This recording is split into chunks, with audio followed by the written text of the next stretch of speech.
Coming up on F1 24/7 this week, Renault and Mercedes are staying in Formula 1 for now. Claire Williams is optimistic about the future of Williams. Interlagos are planning an F1 race with fans. And Daniel Ricciardo wants a podium with Renault before he leaves. Yeah, no, you heard that right. He wants a podium with Renault before he leaves. That's not a typo. That's an actual statement. Anyway.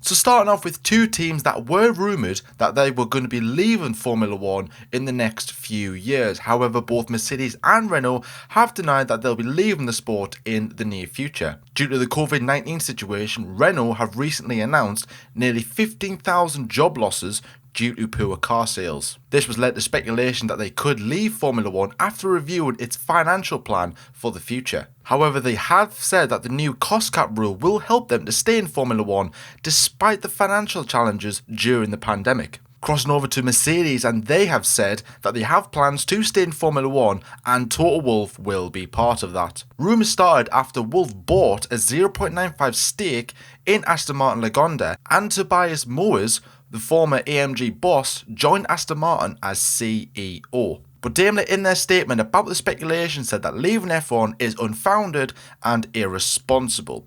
Now, I think this is coming as good news to some Formula 1 fans that were probably a bit worried about these two giants of the sport leaving in the foreseeable future. Now, it doesn't matter how big you are, whether you're Mercedes or Ferrari or Haas and Williams, you do not want to see a team leave Formula 1. We want to see as many cars on the grid as possible, which actually is 26 if you didn't know.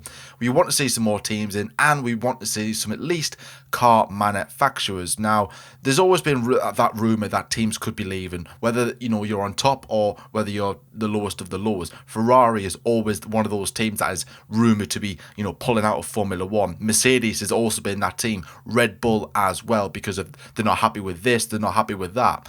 And I think this is something completely different to what it was in the past, because teams are now having to find out ways of trying to save themselves, because even though that you are like the giants of Mercedes and Renault, who are generating quite a bit of money through Formula 1 and through other parts of the business, they're still losing a big amount of money, and they're going to be cutting jobs and cutting sales and everything just to try and keep the company afloat. And that's what's going to be the case, not just for them but other car manufacturers as well throughout the course of motorsport and just cars in general. Things will be different. Things aren't going to be the same for quite some time, so things are going to have to change. And if a team does leave the sport for financial reasons, then I'm pretty sure we could just all understand this, because it's not like they're throwing their toys out the pram because they're not happy with a brand new rule, or they think, oh well, one team's dominating, I'm just going to go off and do something else. Like, this is different. This isn't that.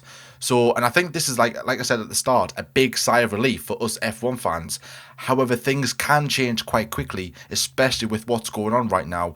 Financial things can change, and of course the situation can also change more or less as quickly as overnight. So let's not just get too ahead of ourselves, but it is nice to hear that both Renault and Mercedes are saying that they will be staying in Formula 1. Not only that, but Toto Wolff, who's also rumoured to be leaving the team to go to Aston Martin, after Aston Martin have got a real big connection with Mercedes, and of course they're trying to get a couple of their staff over. It was rumoured that Wolff was going to be going to Aston Martin as team principal, almost confirming the departure of Mercedes themselves, because I think Wolff has like a 30% stake in the Formula 1 team. He's staying at the team so far. So I think it's good to hear that, and I'm pretty pleased about that. So at least we've got two kind of really essentially confirmed teams in a way. But like I said, let's just see how the situation unfolds in years to come. What do you think about this? Are you happy to hear this, or are you just like, to be fair, they can just do whatever they want? If they want to leave the sport, then fair be it. I'll still watch it regardless. But for me personally, I think this is really good news to hear. And I know jobs are going to be lost, which is a big shame, because I know McLaren is another one of those teams who have said that they are going to be getting rid of some staff, not just in Formula 1, but throughout the whole of their car division. So that is going to be a big downside. But companies, big or small, have to make some big sacrifices in what is going on right now. So at least we know that we are guaranteed at least two teams in Formula 1 for the foreseeable future. However, there is a possibility we could lose one. I think you know who that team is by now. It is, of course, Williams F1. Now, it's been a horrible week for the team. The main title sponsor, Rocket, has left the team as title sponsor, and shortly after that, it was revealed that the team had lost £13 million during 2019.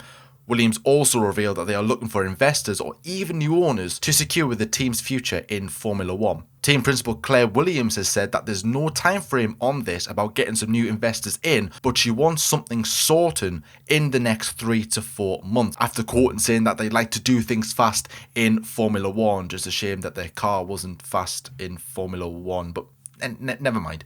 Williams have said, however, that they will never allow the team to be sold, but with the dip in form and the recent losses financially means that they need to talk to potential buyers to make sure that the team's future is secure. Now, I think I speak on behalf of every Formula One fan when I say we do not want to see a team like Williams leave Formula One. They are part of Formula One history. They're engraved along with McLaren and Ferrari in they are like almost essentially one of Formula One's DNAs, if you want to have multiple DNAs. But you know, like they have so many history in the sport. They dominated it in the 80s, in 90s. It hasn't really went for them, not just in the modern year, but probably I would say since the 90s. Like they haven't really been anywhere, if I'm being totally honest. Like this isn't just a thing that's happened since 2014, which a lot of people seem to be referring to as, oh, Williams were competitive in 14. Yeah, but they had the Mercedes power unit, which was brilliant back in the day. And they still stuck with the Mercedes power unit, but they got lower and lower and lower in the standings. So how do you explain that? It's lack of development, it's lack of communication, it's lack of teamwork. And because of that, it's resulted in Williams being at the back of the grid and finishing bottom for the past 2 seasons, which is criminal, absolute criminal. A team and a name like Williams at the bottom of the constructors, it just should have never have happened. And I must say, Claire Williams, and I've said this in Agree or Disagree last week, where, well, it was on Monday actually, that she has to take some sort of the blame for this. Not all of it, because, you know, she doesn't run everything. She doesn't design the car. She doesn't organize this and sponsors or anything like that. But she employs people. She is like, right, okay, you do this, you do this, you do this. You have this for me by this day, and we'll do this and we'll do that. The book stops with her, really, because Frank does still run the team, but because of his current situation right now, he's not able to do what he used to do. So obviously Claire is like essentially the team manager, really. She's like, in quotations, team owner, essentially. She's kind of looking over everything and making sure that everything's running smoothly, which it isn't. And if I'm being totally honest, I think it is time for Claire to step aside and have a role within the team. I think is a good idea, but Williams haven't made any progress since she was employed in 2013, and even then it wasn't a good time for Williams. Like, they haven't really challenged for a proper championship, both drivers and constructors. Well, maybe drivers in like 2003 with Montoya around about that time, but constructors, it's been quite some time. And you know, Williams are like that team where like they'll have one good year, and then the rest of them, they're playing, in the midfield with maybe some of the newer teams, and even some of the newer teams are beating them. Like Haas recently, I think they finished above Williams probably every single year, bar one, perhaps. That's just off the top of my head, I don't know. But you see my point of new teams are coming in and beating Williams, and I think the main reason for that is they're not with the times. It's still classic Williams. They want to keep the same traditional Williams what they had 30-40 years ago, but that's not how to run a Formula One team. Like, you don't see Ferrari doing that, you don't see McLaren doing that. They don't have a certain era of like where they were really good, and then now all of a sudden the banging form. I know McLaren, they have went through a bit of form, but McLaren have always been at the top, more or less, in the 60s, 70s, 80s and 90s, and even present day. Williams were like 80s, 90s, thereabouts, and then it was ever since the 2000s they've had one or two really good years where they were in with the shout of winning another constructors, and they've never looked further away from this. So for me personally, I think it is time for someone to come in and buy the team. Fingers crossed that they keep the name Williams. Like, if it's a car manufacturer, have them as something Williams, or I think there's a big rumour that Michael Latifi, of course, the dad of Nicholas Latifi, who drives for Williams owe him money apparently in some sort of loan deal. So I think there's a rumour going about that he could buy the team or take the team away from Frank and Claire and everyone, and just that is like the loan almost repaid, and he can kind of do his thing and do what he wants. And I think maybe Williams Latifi or Latifi Williams Formula One team could work quite well, or whatever name he wants to put on it. Just make sure that it has Williams in the name, because I've heard a few YouTubers say that marketing wise, it'll be a great name to have, and absolutely as well. Like, we have seen teams fall away, kind of, really, maybe not really good teams all the time, but teams that have a household name in Formula One, like Tyrrell, Lotus, Minardi, just off the top of my head, and there'll be various others. I mean, Lotus is a prime example. They dominated the 60s and 70s, but when it came to like the 80s and 90s, they just didn't. It just didn't work for them, unfortunately, and ultimately they ended up leaving the sport altogether. And it's pretty sad, or just sold the team on. Like, their DNA origins of like the factory is still there, but the team name isn't, unfortunately. And I think the last thing on this as well, because I've rambled on about this for quite some time now, especially for a news story, that the most important thing about this is to make sure that the team keeps afloat, that staff members don't lose their jobs. We're seeing a similar sort of situation over at Racing Point, and funny enough, another Canadian with a Canadian driver who was driving for that team owns the team. So we could see something sort of similar with this situation, and I don't know, maybe get another car manufacturer in, I don't know, like BMW or Audi, or again, that's optimistic, but you see my point. So I do hope we get to see Williams stay in Formula One, and this is going to be a very, very crucial 3 to 4 months as well. And Claire Williams has also said that financially that they are ready to race in 2020, so it's not like they're going to be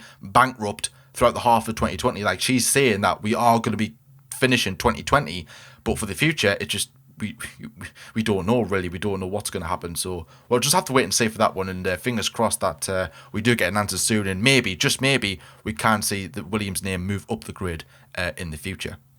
Next up is the track Interlagos is planning to host an F1 race with fans.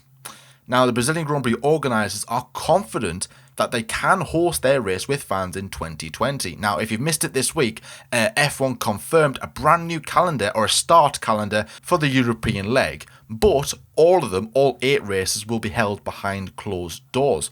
Organisers are saying for the Brazilian Grand Prix are expected to be announced as the penultimate round of the calendar, which will be either November or December, because Formula One have released the European leg of the season, but we don't know where we're going in terms of the flyaway events, South America and, North America and Asia, like where are we going, what's going on with that. So it could be November, it could be December. I would say maybe December if it's the penultimate round. Apparently there's rumours saying they could finish on December 13th, which is my birthday, which I'm more than happy with that. Title fight on my birthday, get in there.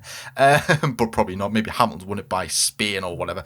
But we'll see. But probably the biggest problem with this, right, is the fact that they want to host a Grand Prix, which is fine. That's perfect. But with fans, it's probably a bit too optimistic. Sao Paulo has had over 7,600 deaths due to the virus, which is the most in any location in Brazil. So I can't see it happening. I don't think it should happen. It shouldn't be allowed to happen.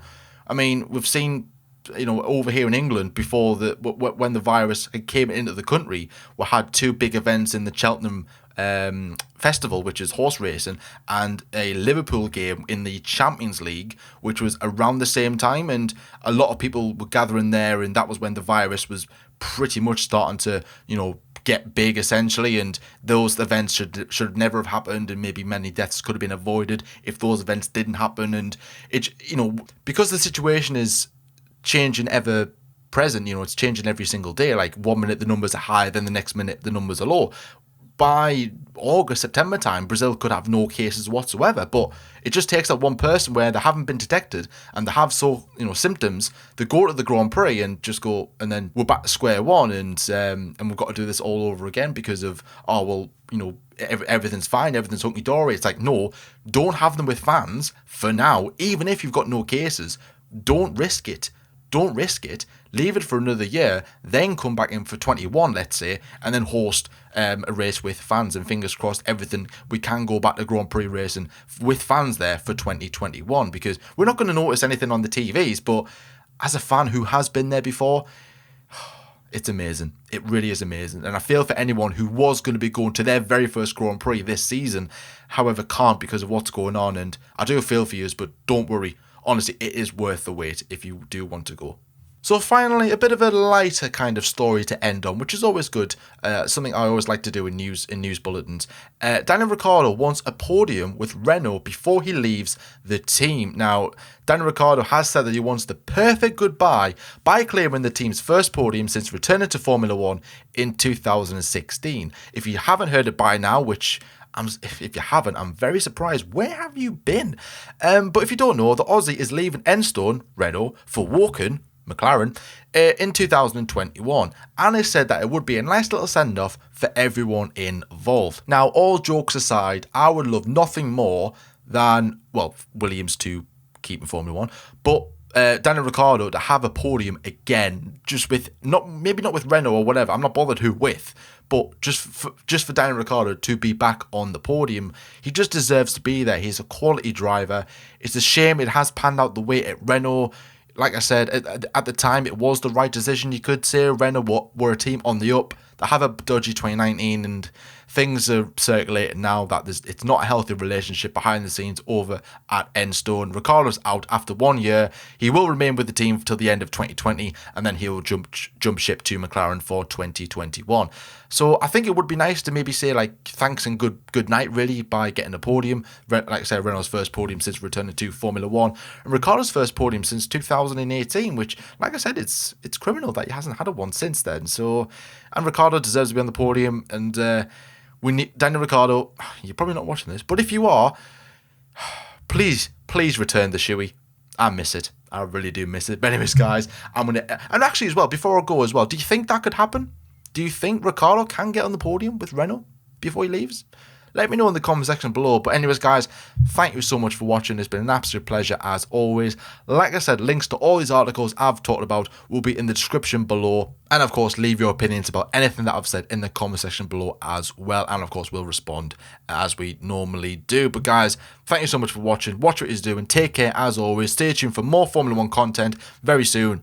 And until next time, I'll see you later.